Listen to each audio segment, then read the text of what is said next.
there's something that I noticed today.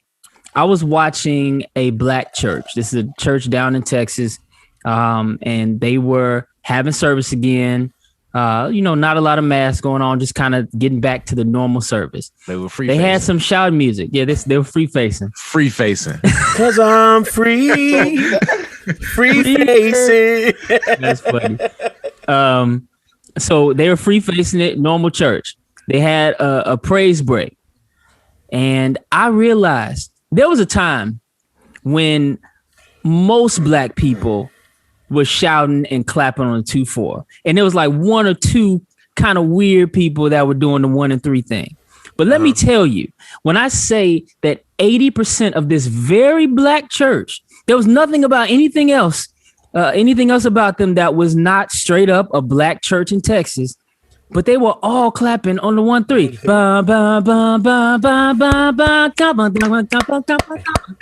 I mean, I couldn't believe it. What is up? What where happened? was this? Where was this? All right, was this Tyler, Texas? This was Texas, probably like Houston. No, not Houston. This was Houston, Texas. And they were all on the 1-3. The past 7 years, we've watched a change in church. And over time, I've watched less churches shout. And more churches, when they turn that track on, you see most of the church just clapping. Not dancing, not running, not anything, just clapping. Just almost like enjoying it until it's over. Right, and now, and I've watched it go to the 1-3. And it's crazy. Like CCM has gotten too strong. That's what Erica Campbell was talking about when she tweeted the other day and got. I didn't see the reaction, but I saw when I saw her tweet, I was like, oh, this is not going to go well because folks love. What did it say? Hold on, wait a second.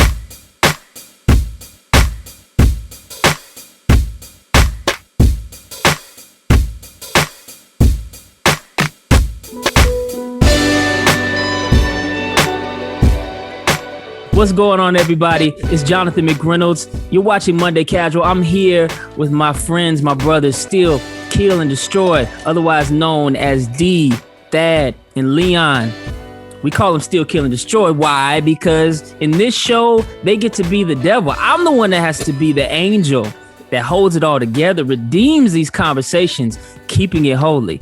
But anyway, we just stumbled upon this conversation. We just been talking for a second. We were talking about how, I was watching a church service today. Today is Sunday that we're doing this, taping this. And I watched a completely black church clap on the 1-3, the entire praise break with happiness, joy, and enthusiasm and confidence. They were doing this on purpose. They didn't look uncomfortable about it. They were just doing it.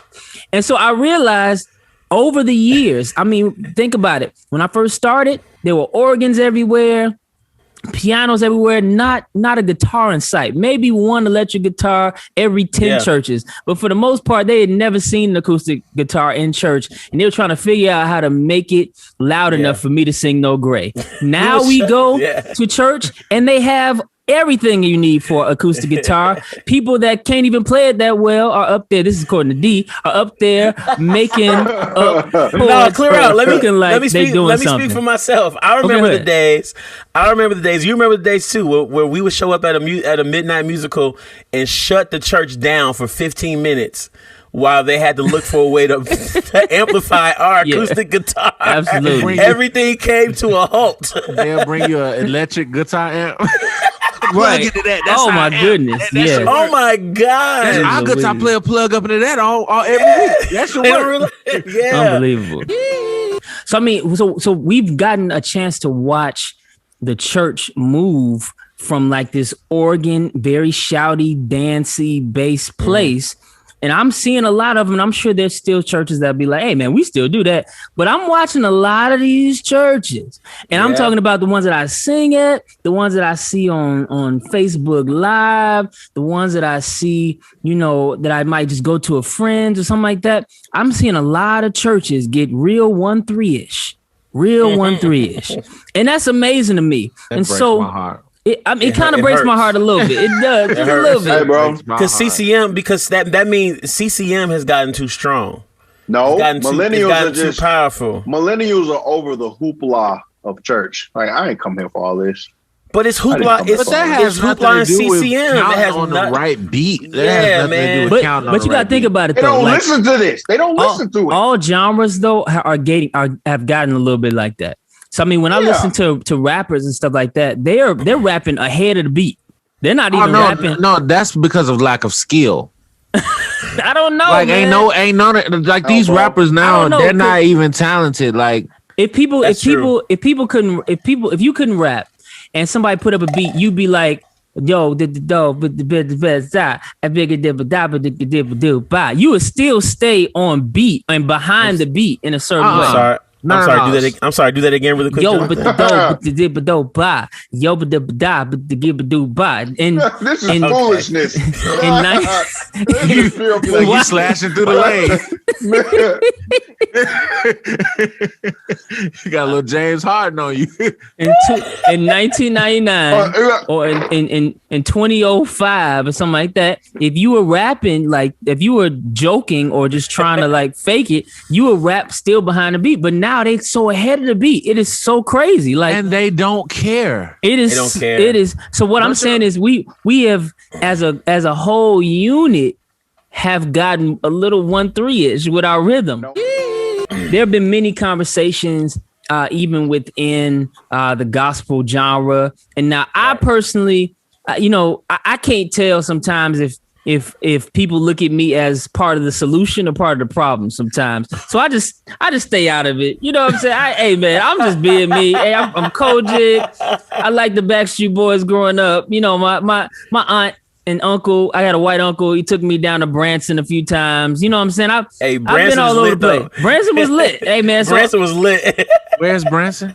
Branson, Missouri. It's like a rock city. It's all about rock and country. It's like middle America Vegas. It's like Christian Vegas. Yeah, it's so random. Christian Vegas. It really is.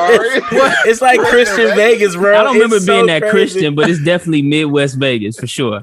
We went there on a honeymoon and we had a blast. Yeah. Oh man. But there have been a few people that have even gone public with issues with the 1-3ification of I like it. I like it. The 1-3ification. 1-3ification. The 1, 2, 3ification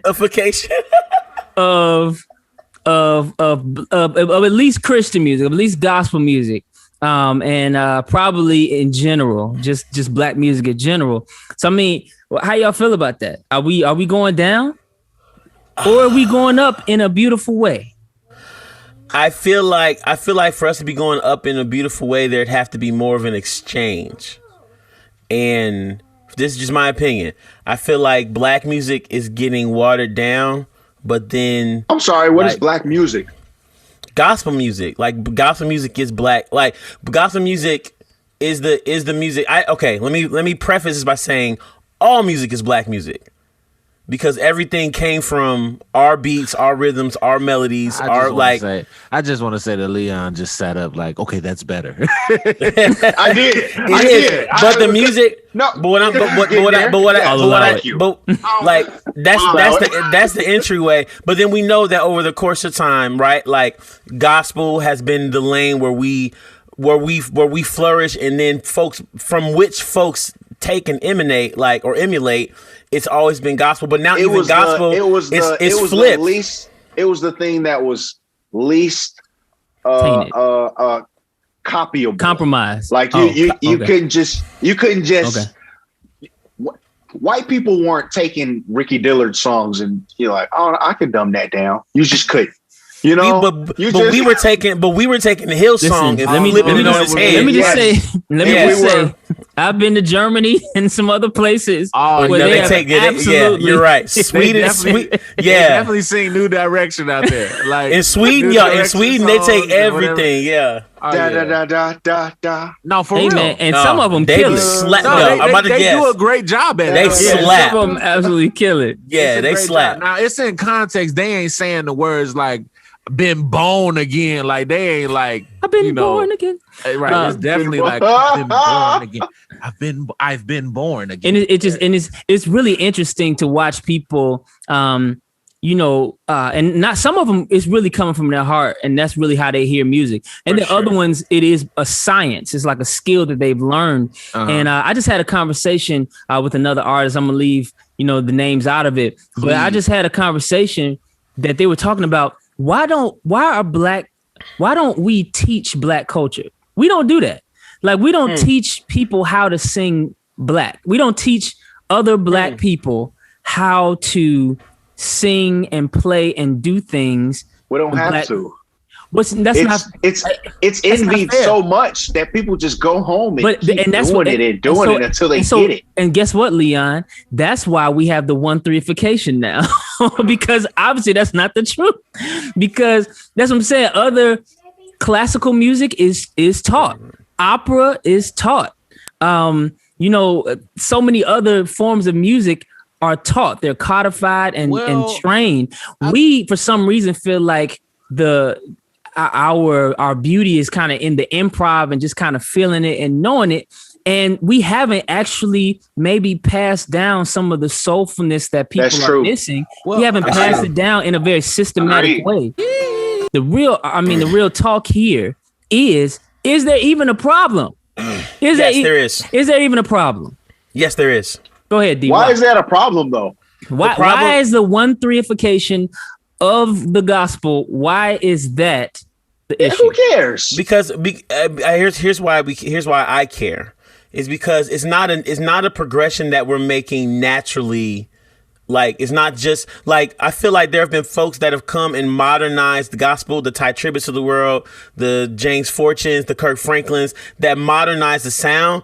But there's also the CCM side of the Christian music scene is so powerful and so rich and wealthy that it's beginning to dominate and eat up the gospel end, or the more diverse end of it. Is not a natural. If it was a natural progression, hey, we're naturally making this progression into whatever, I'm fine with that, but it's not. I've seen how folks are changing their sound in order to tailor it to a market that doesn't care about them. Yeah. You know what I mean? That, like, it's a tailor to a market that's not involved in the Black church, that has no, you know what I mean? Like, they're not trying to give anything to it. They're just trying to pilfer and steal and create another. Seen over the past few years that the wedge between us is still quite large sometimes. It's still large. Is that we're not very large. We're still not welcome in that world. Especially when we go to those venues, for real. There's a huge difference. And so yes, especially when all the songs that we sing are written by 18 people and none of them are Black. So for real, that's a problem. This is what I was noticing, and I didn't pay much attention to it because I never expected to even be in the gospel industry like that. But I was watching how, as Leon was saying, all the shouting, all the praising, all the circus that church can be. People were now starting to find that very extra, very fake, and it came with a baggage that we were trying to get rid of. It came with the fraud that we were trying to get rid of. It came with the even sexiness maybe that we were trying to get rid of. And so I think that there was a time when I saw a lot of people in my church. I remember being one of the first Church God in Christ churches to even attempt like worship songs, like He is exalted, you know what I'm saying? All that type of stuff. I remember that feeling like it was like a green, untouched pasture with no baggage. And so it's not so much, we can talk about how the industry might have changed itself on purpose, and all the influence that some of the Hillsongs and Bethels of the world have even over gospel music. But I'm thinking that at some point we started to move naturally to that music just as singers and other people, because it didn't have the same baggage as some of the music that we grown up with. But it did though. I know. We didn't know that. We didn't know that. That's the problem. That's the problem. We were just green to it. Right. We didn't know. It wasn't that it was really better or more pure or anything like that. We didn't heard this yet. It's just something new. It's just different luggage. It's just different luggage. Is all it is. Pretty much. And so different luggage. I watched a whole generation start to see that. Now again, I understand, again, if people look at me as part of the problem, but in actuality, my evolution was really organic, like really accidental. I didn't have a whole lot of. But that's the entire point, though. I feel you, but that's the point. I feel you, and so now the question is, it's not so much to me. The question is not so much, is it right or is it wrong? I think it's always beautiful when it's natural, organic, and a normal evolution of people. It's always going to be beautiful. But it's oversaturated with people that with the people that is not as organic. You get what I'm saying? It's possible. But the thing is, how can we tell? How can we judge which ones are organic? Oh, you can tell. I can tell. Oh, you can tell. Y'all tell me how you can tell. Because it's always overplayed. Like, hold on, man. Like, you do not have to do that much. And why are you doing this? It's always something. I think it's always something overdone, and it's always something underdone. Yes. I think if you put a football, if you tell a football player, hey, there's no more money in football, you have to go play basketball. He's still gonna play basketball like a football player. Like it's like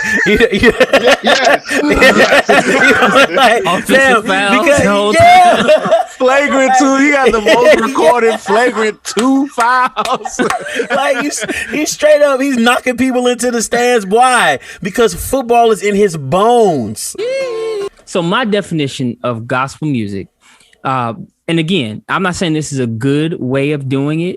It's too bad that America has been this divided, and it has been almost purely on race. The American church has absolutely, I don't care how you slice it, has been absolutely divided, not by economic status. It has been divided by race. And if you live in the industry, and we're trying to get better, and we're trying to, do things across the aisle. I've done a song with Toby Mac. Torn Wells has done a song with this, but you know what I'm saying? We all over the place. We trying to get there, but still. You did a song with Toby Mac?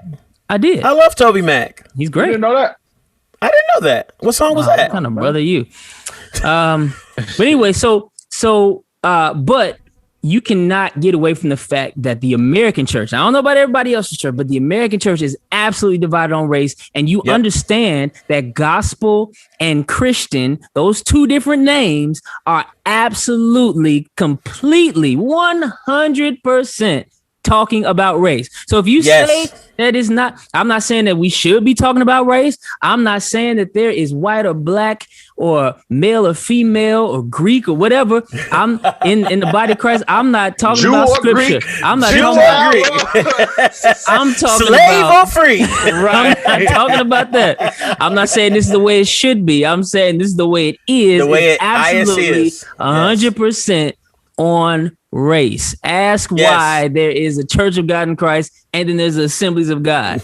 It's all race. It's the same doctrine. They're the same. Nah, but we just they are the same. They were Assembly of God people, right? Assemblies of God. Oh yeah, we just came from the church. Yeah, and they were absolutely just.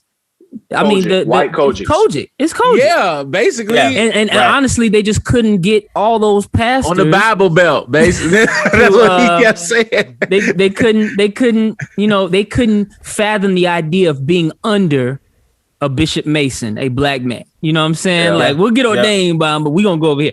You know what I'm saying? But anyway, that's an oversimplification of the whole thing. But still, it's very much racial oriented. You're absolutely right. So here it is. Because there are. I'm sorry. Go ahead. No, so here it is. This is what gospel is to me. It is music that serves as the soundtrack of the black Christian. Simple as that. I'm with it. Black church, black Christian. That is what gospel is. Now, as America blends a little bit more, and hopefully as the church finds some racial reconciliation, we have white people at black pastors' churches and vice versa. All of that.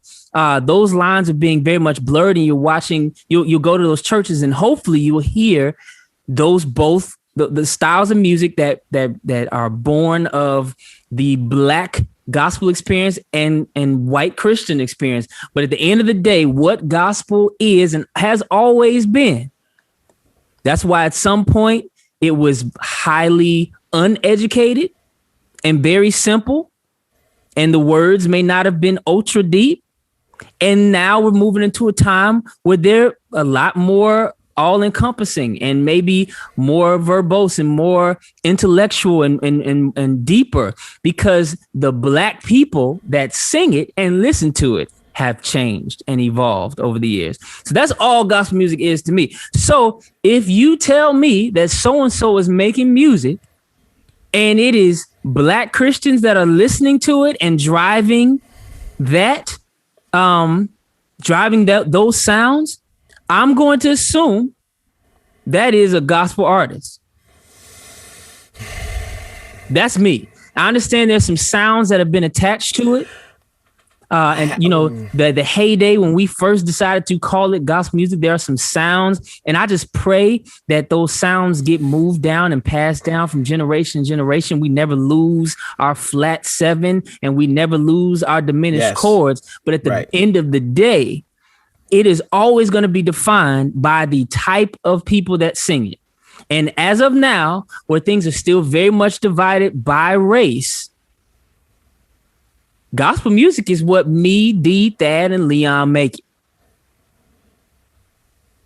And so, you know, that's my thing. And so my sound was different from my mama's, and her sound was different from my grandfather who sang. Agreed. And so, I mean, that's all I can say.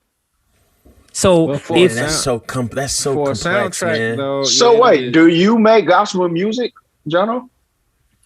I make well, I mean, depends on who you ask. Yeah, well, if you've been paying attention, we make life music, Leon. We make this is what I make, Leon. Maybe you haven't been with us as long. Yeah, but we make life. We're like music, 6 albums in, Leon. I don't know if you... we make life music over here.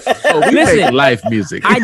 I'll say this, Leon. I did not set out to make gospel music.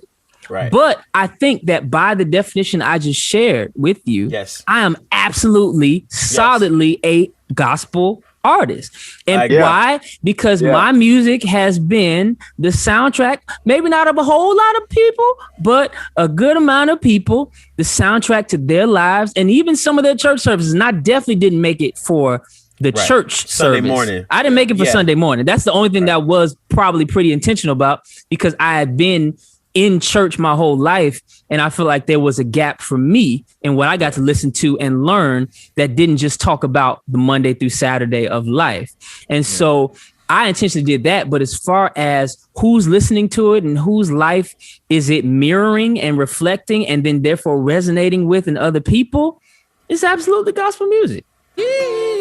Do you think that I don't want to make this whole podcast about you and your music, but do you think you made the soundtrack for the Black Christian intellectual? I think I made here's the thing, man. And this is, you can take an approach and say, I want to make gospel music. And you can say, here's my audience and I want to make music that fits them. I just made music that fit me. And whoever resonates, glory to God. You know what I'm saying? And so what we found out was there were a lot of people like me, even within Church of God in Christ, because I'm a son of that needed to understand something else about music. It's not throw away. It's not replace. It's just add to. You know what I'm saying? I still want to hear other people give me some squalls. I still want to hear other people dump the house. I'm just adding to it. I'm just adding the house to it. I'm not going to dump. I'm not going to dump. I'm going to make you think about why you dump. Anyway, it's getting a little weird. Dump. No, that's so true. I'm the pre-dump. I'm the pre-dump and the post-dump. I'm pre and post-dump. Somebody has to dump in the middle. Yeah, mid-dump is somebody else. It's a dirty job, but somebody got to do it. I am the laxative and I am the flush. Okay, so I need. That's too much.